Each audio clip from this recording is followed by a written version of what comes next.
Good morning student. चलिए आज हम कक्षा 10वीं पद के बारे में जानेंगे। इसके बाद हम प्रश्नावली को स्टार्ट करेंगे।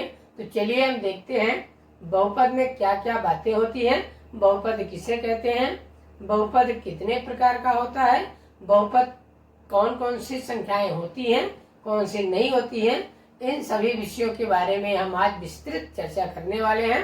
तो चलिए स्टार्ट करते हैं। सबसे पहले हम देखेंगे बहुपद क्या है। तो देखेंगे कि क्या लिखा है बच्चों, बहुपद।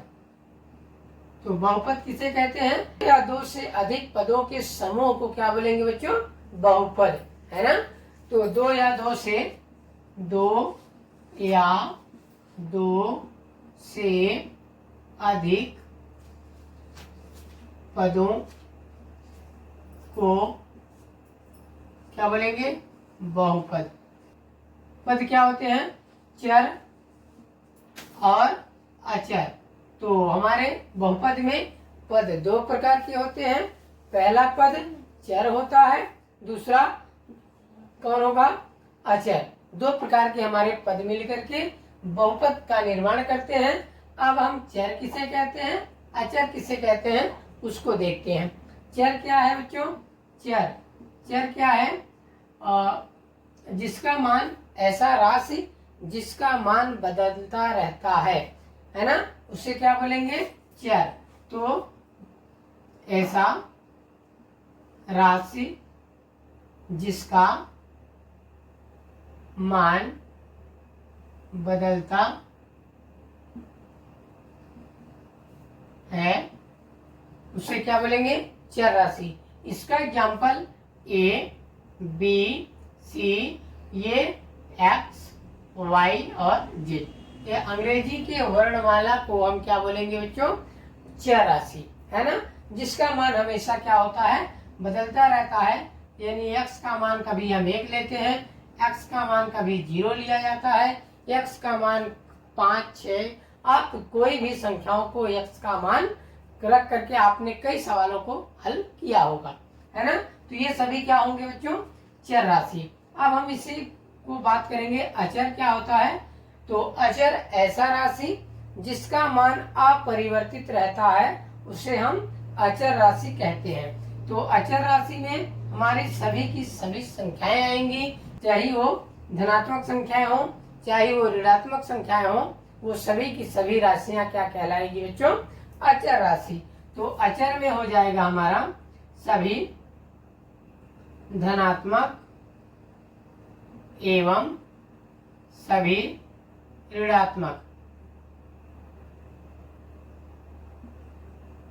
इन संख्याओं को क्या बोलेंगे? अचर राशि, जिसका मान हमेशा फिक्स रहता है। जैसे हम यदि 1 लिखें तो 1 ये फिक्स होगा, यदि 2 लिखें तो हमारा एक ही प्रकार का 2 है, यानी 3 लिखें 4 लिखें, आप अनंत संख्याओं को ले सकते हैं, माइनस वाली संख्याओं को ले सकते हैं। मतलब सभी धनात्मक सभी ऋणात्मक संख्याओं को क्या बोला जाता है? अचर राशियां, जो हमेशा फिक्स होती हैं, इसका मान कभी भी नहीं बदलता है ना। तो इन सभी विषयों को हमने जाना, चर क्या होता है, अचर क्या होता है, और बहुपद इन्हीं चर और अचर राशियों के पदों को क्या बोलते हैं? बहुपद बोलते हैं। अब हम देखेंगे बहुपद के प्रकार। बहुपद के प्रकार। तो बहुपद हमारे दो प्रकार के होते हैं, एक पद के रूप के आधार पर बहुपद और एक घात के आधार पर बहुपद। तो बहुपद को हम दो प्रकार से विभाजित करके अध्ययन करते हैं। तो पहला प्रकार में हो जाएगा पद के आधार पर बहुपद।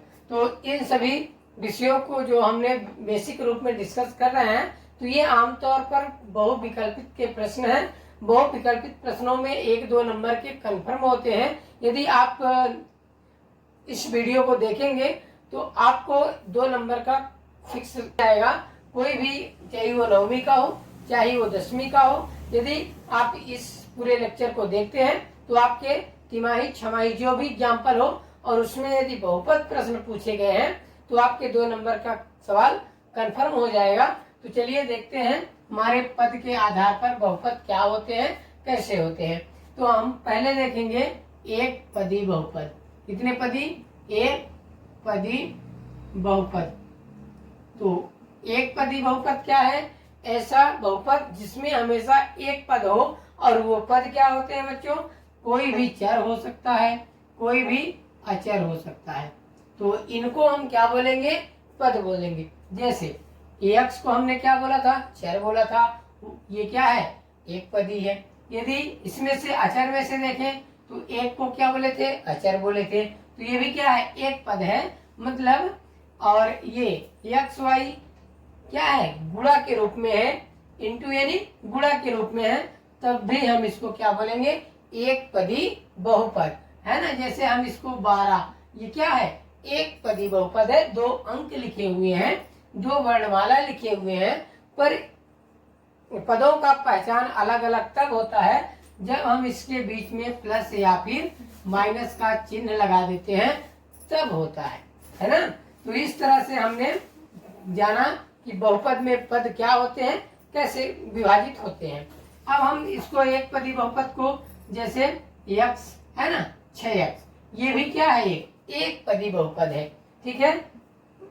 19y एक पदी बहुपद है, जब तक प्लस और माइनस से अलग ना हो तब तक हम बहुपद को क्या बोलेंगे, एक पदी बहुपद।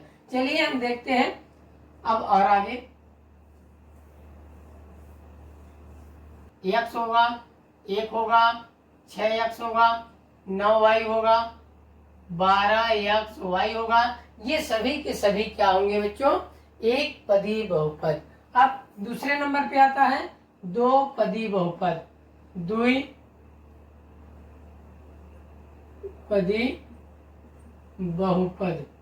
तो द्विपदी बहुपद क्या है, ऐसा बहुपद जिसमें अधिकतम 2 पद होते हैं, उसे क्या बोलेंगे, दो पदी बहुपद। जैसे अभी हमने पद की चर्चा की, तो अब इन्हीं पद में से हम उठा लेते हैं, जैसे x प्लस 1, मैंने बताया प्लस और माइनस बहुपद के पदों को अलग करते हैं, है ना।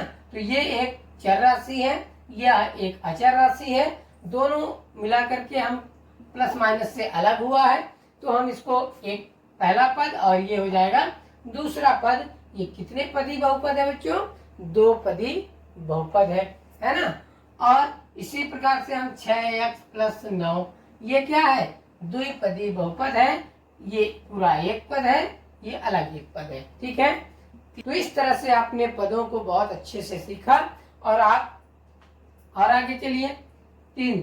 अब ऐसा त्रिपदी बहुपद, ऐसा बहुपद जिसमें कितने पद हो, 3 पद हो। अब इन्हीं पदों को मिलाकर के हम कुछ भी बना सकते हैं, है ना। तो देखेंगे 9x प्लस 2y प्लस 6, कुछ भी आप लिख दीजिए, चर हो अचर हो, है ना, घात में हो, है ना, रैखिक हो, कुछ भी हो। यदि आपके पद 3 अलग अलग हैं और वो प्लस माइनस से अलग हुआ है, तो हम उसको क्या बोलेंगे बच्चों, 3 पदी बहुपद है। इसी प्रकार हम अनेकों बहुपद बना सकते हैं, 4 पदी, 5 पदी, 6 पदी, है ना। तो जिस चीज की हमें आवश्यकता होगी, जितने पद की आवश्यकता होती है, हम उतने पद इजिली बना लेते हैं। फिलहाल हमें 9वीं और 10वीं में इन तीनों पदों के बारे में डिस्कस किया हुआ है। तो चलिए देखते हैं अब घात के आधार पर बहुपदों को। चलिए देखते हैं घात के आधार पर बहुपदों को। तो यहाँ लिखेंगे घात के आधार पर। तो घात के आधार पर बहुपद को देखेंगे तो सबसे पहला हो जाएगा हमारा रैखिक बहुपद, है ना। जैसे इसमें हमने देखा एक पदी बहुपद, तो इसमें एक घात की बहुपद को क्या बोलेंगे, रैखिक बहुपद, है ना। तो इसमें क्या हो जाएगा, रैखिक बहुपद, है ना। अब रैखिक बहुपद में घात क्या होती है, 1 होती है ना। तो अब इसमें हमने जैसे पद के बारे में देखा, अब इसमें कितने भी पद हो, पद मायने नहीं रखेगा, चाहे वो 1 पदी हो, चाहे 2 पदी हो, 3 पदी हो, 4 पदी हो, 5, कुछ भी कितने भी पद हो, सिर्फ हम घात के आधार वाले बहुपदों में सिर्फ घात देख करके बताएंगे कि वो रैखिक है, द्विघात है कि त्रिघात है, ये हम घात के आधार पर देखेंगे। तो ये रैखिक में x प्लस 2, ये क्या है बच्चों? सबसे पहले बताइए ये क्या है? ये द्विपदी बहुपद है ना। अब इसमें घात किसका देखेंगे? चर का कि अचर का? हमेशा और हमेशा किसकी घात देखेंगे बच्चों? चर राशि का ए बी सी डी जो भी एक्स वाई जेड वर्णमाला के होंगे उन्हीं को हम देखेंगे कि उसकी घात क्या है। उसी घात के आधार पर बहुपदों को पहचाना जाता है। ठीक है, तो इसकी घात क्या है बच्चों? एक घात है ना। तो कुछ नहीं है तो यानी एक है, तो एक मान के हम इसको क्या बोल देंगे? रैखिक बहुपद।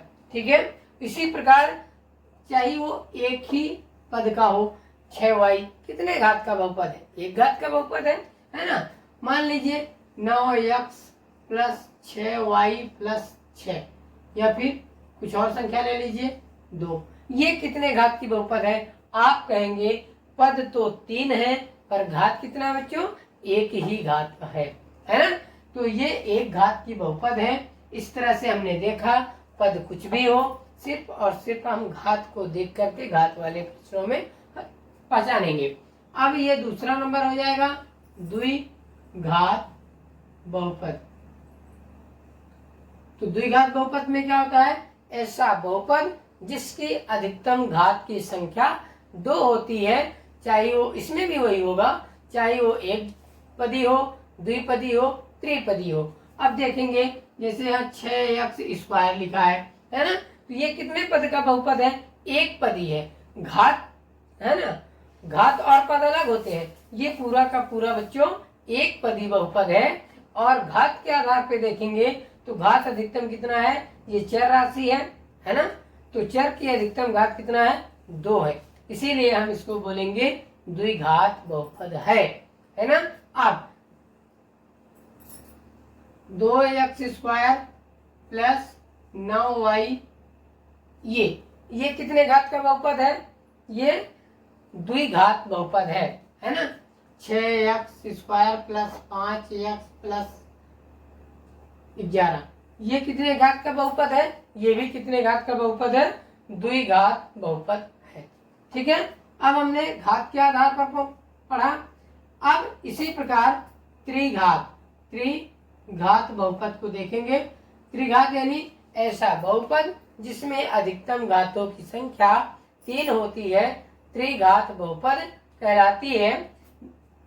तो इसमें हो जाएगा 2x यहाँ 3 plus 6x plus 9x² plus 2 है ना। ये भी कितने पद का बहुपद है? 4 पद का बहुपद है। पद को हम ये गिनते हैं ऐसे, है ना, प्लस माइनस उससे अलग अलग करते हैं। तो ये 2x³ plus 6x² plus 9x plus 2, तो ये अपने आप में एक पद है, 2 पद है, तीसरी पद है, चौथी पद है, तो 4 पद का ये बहुपद है। आप 2 पद में भी और 1 पद में भी घात 3 लगा के और बता सकते हैं। जैसे x की घात 3 कितने घात का बहुपद है? सिंपल सी बात, कितने घात की?